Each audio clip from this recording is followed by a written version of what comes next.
توجيه مباشر للناس اللي كيخدموا في الارض.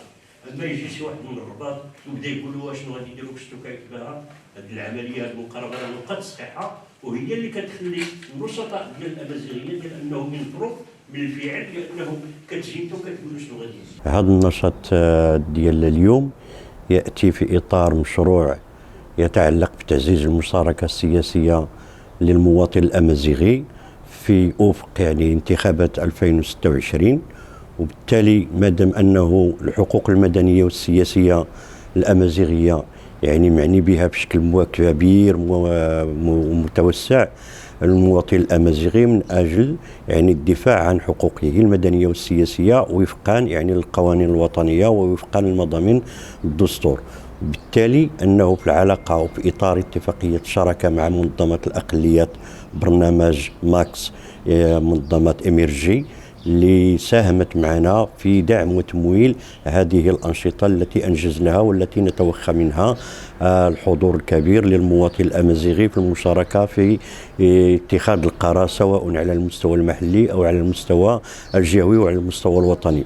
وبالتالي الهدف من هذا النشاط هو محاولة الوقوف على إمكانيات ومداخل وسبل وآليات المشاركة السياسية للمواطن الأمازيغي في انتظارات انتخابات ديال 2026 على أساس أنه سيتم التفكير في أدوات وأساليب ومنهجيات لكيفية تفعيل هذه المشاركة. دعم من منظمة الأقليات تجي هذه الندوة اللي فيها كموضوع تعزيز المشاركة السياسية للأمازيغ، وهذه الندوة جات في ظرف اللي كاين فيها الاستعدادات ديال الاستحقاقات ديال 2026.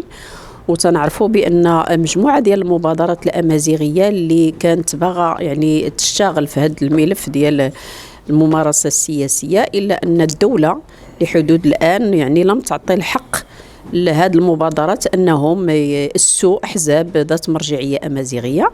اذا بالنسبه لنا هذه المناسبه ديال الممارسه السياسيه وتعزيزها خاصة عند الفاعلين الأمازيغ سواء اللي كيشتغلوا في الميدان السياسي أو المجال المدني، وهذه المناسبة ديال أن الأمازيغ يتحملوا المسؤولية باش يمارسوا هذا المجال في هذا المجال السياسي، لأن عنده أبعاد متعددة خاصة فيما يتعلق بتفعيل الطابع الرسمي للأمازيغية.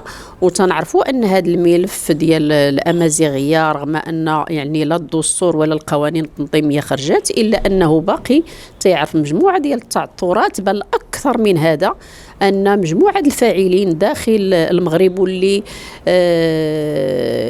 تيهضروا على حقوق الإنسان، ولكن في هذا المجال ديال الأمازيغية لا زالت مجموعة المشاكل. إذا تحدثنا على التعليم، تحدثنا على الصحة، تحدثنا على الإعلام، وكذلك المجال ديال القضاء.